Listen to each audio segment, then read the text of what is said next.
आइए सुनते हैं एक कहानी। बहुत समय पहले की बात है कि एक वन में एक विशाल बरगद का पेड़ कौ की राजधानी था। हजारों कौए उस पर वास करते थे। उसी पेड़ पर कौ का राजा मेघवन भी रहता था। बरगद के पेड़ के पास ही एक पहाड़ी थी जिसमें असंख्य गुफाएं थी। उन गुफाओं में उल्लू निवास करते थे। उनका राजा अरिमर्दन था। अरिमर्दन बहुत पराक्रमी राजा था। कौ को तो उसने उल्लुओं का दुश्मन नंबर 1 घोषित कर रखा था। उसे कौ से इतनी नफरत थी कि किसी कौए को मारे बिना वह भोजन नहीं करता था। जब बहुत अधिक कौए मारे जाने लगे तो उनके राजा मेघवन को बहुत चिंता हुई। उसने कौ की एक सभा इस समस्या पर विचार करने के लिए बुलाई।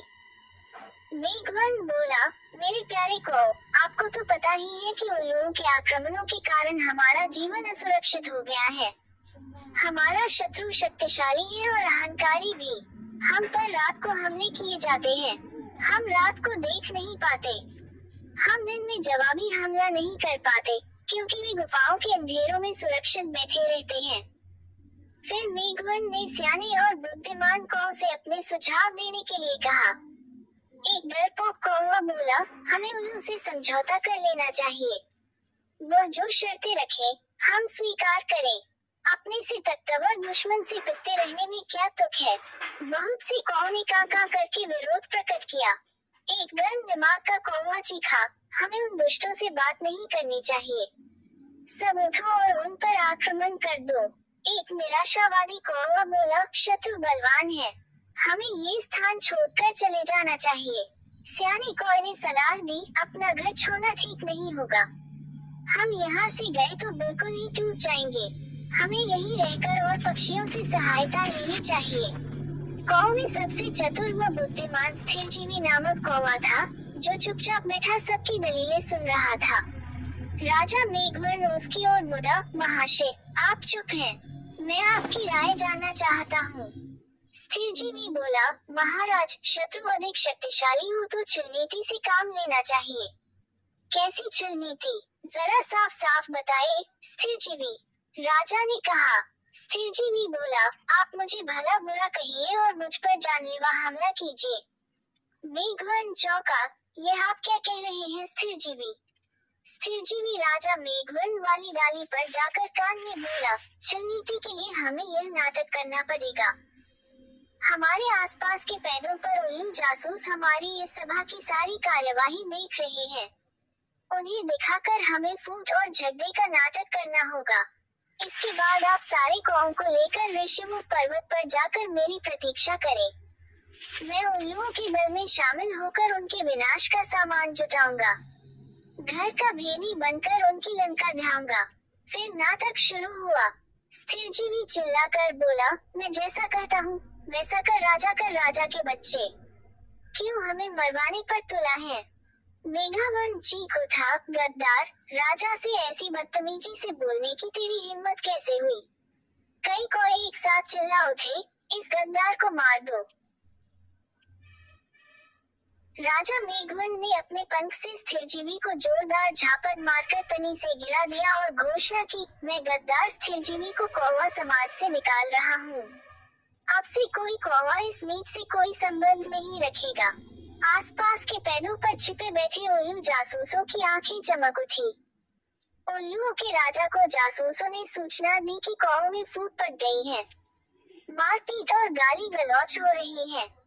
इतना सुनते ही उल्लुओं के सेनापति ने राजा से कहा, महाराज, यही मौका है कौ पर आक्रमण करने का। इस समय हम उन्हें आसानी से हरा देंगे। उल्लुओं के राजा अरिमर्दन को सेनापति की बता सही लगी। उसने तुरंत आक्रमण का आदेश दे दिया। बस फिर क्या था, हजारों उल्लुओं की सेना बरगद के पेड़ पर आक्रमण करने चल दी। परंतु वहां एक भी कौवा नहीं मिला। मिलता भी कैसे? योजना के अनुसार मेघवन सारे कौ को लेकर ऋषिमुख पर्वत की ओर कूच कर गया था। पेट खाली पाकर उल्लुओं के राजा ने थूका, कौए हमारा सामना करने की बजाय भाग गए। ऐसे कायरों पर हजार थू। सारे उल्लू हू की आवाज निकालकर अपनी जीत की घोषणा करने लगे। नीचे झाड़ियों में गिरा पड़ा स्थिरजीवी कौवा ये सब देख रहा था। स्थिरजीवी ने कां कां की आवाज निकाली।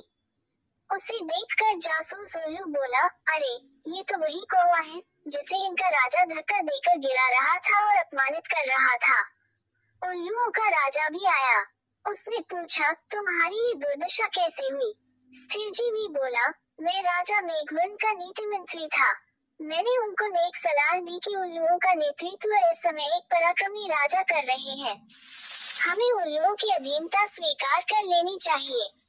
मेरी बात सुनकर मेघवर्ण क्रोधित हो गया और मुझे फटकार कर कौओं की जाति से बाहर कर दिया। मुझे अपनी शरण में ले लीजिए। उल्लुओं का राजा अरिमर्दन सोच में पड़ गया। उसके सियाने नीति सलाहकार ने कान में कहा, राजन, शत्रु की बात का विश्वास नहीं करना चाहिए। ये हमारा शत्रु है, इसे मार दो। एक चापलूस मंत्री बोला, नहीं महाराज, इस कौवे को अपने साथ मिलाने में बड़ा लाभ रहेगा। ये कौओं के घर के भेद हमें बताएगा। राजा को भी स्थिरजीवी को अपने साथ मिलाने में लाभ नजर आया और उल्लू स्थिरजीवी कौवे को अपने साथ ले गए। वहाँ अरिमर्दन ने उल्लू सेवकों से कहा, स्थिरजीवी को गुफा के शाही मेहमान कक्ष में ठहराओ। इन्हें कोई कष्ट नहीं होना चाहिए। स्थिरजीवी हाथ जोड़कर बोला, महाराज, आपने मुझे शरण दी, यही बहुत है। मुझे अपनी शाही गुफा के बाहर एक पत्थर पर सेवक की तरह ही रहने दीजिए।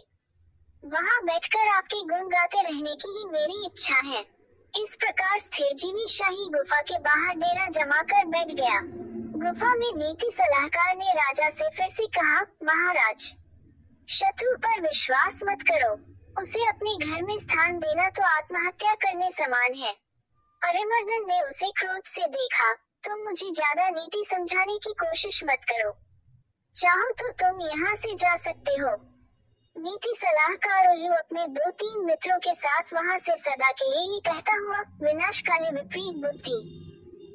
कुछ दिनों बाद स्थिरजीवी लकड़ियाँ लाकर गुफा के द्वार के पास रखने लगा। सरकार, सर्दियाँ आने वाली हैं। मैं लकड़ियों की झोपड़ी बनाना चाहता हूँ ताकि ठंड से बचाव हो।